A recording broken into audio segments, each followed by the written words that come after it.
Don't forget to subscribe and leave a comment on this video saying I subscribed. Let's get into it.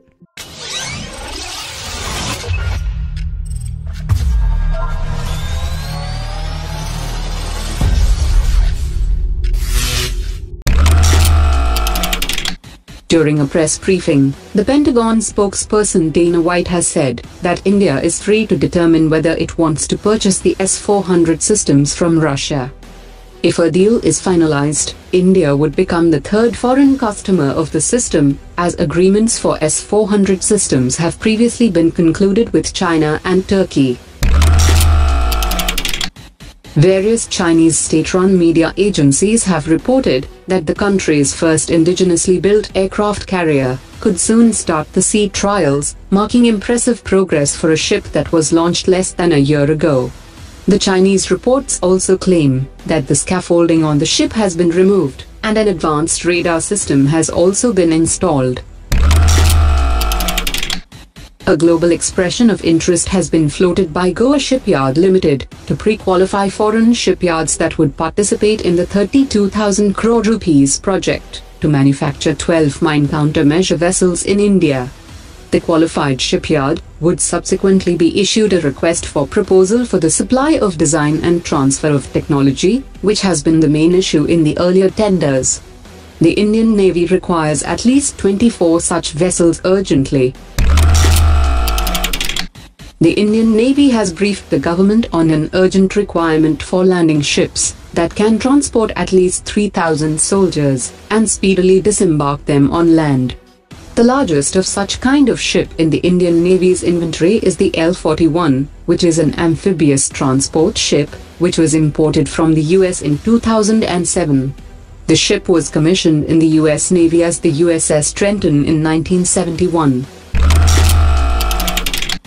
The Indo-Russian Helicopter Private Limited was incorporated as a joint venture in May 2017 between Hindustan Aeronautics Limited, Russian Helicopters, and Rosbaron-Export, with the objective to manufacture Ka-226T helicopters in India.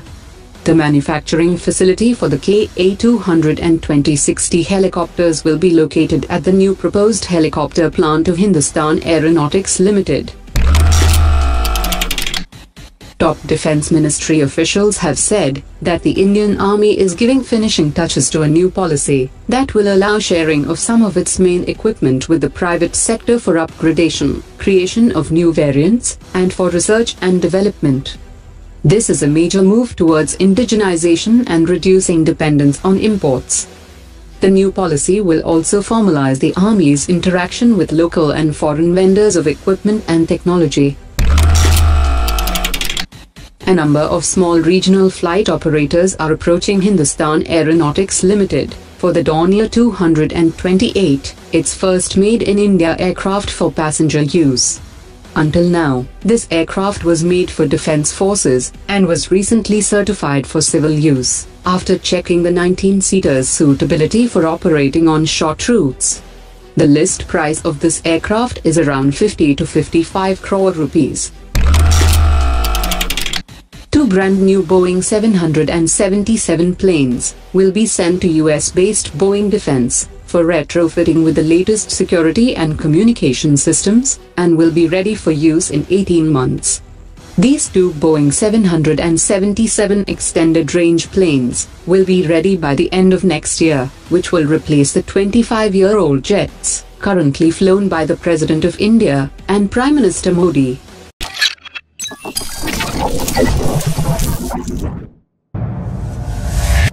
Omar dropped it.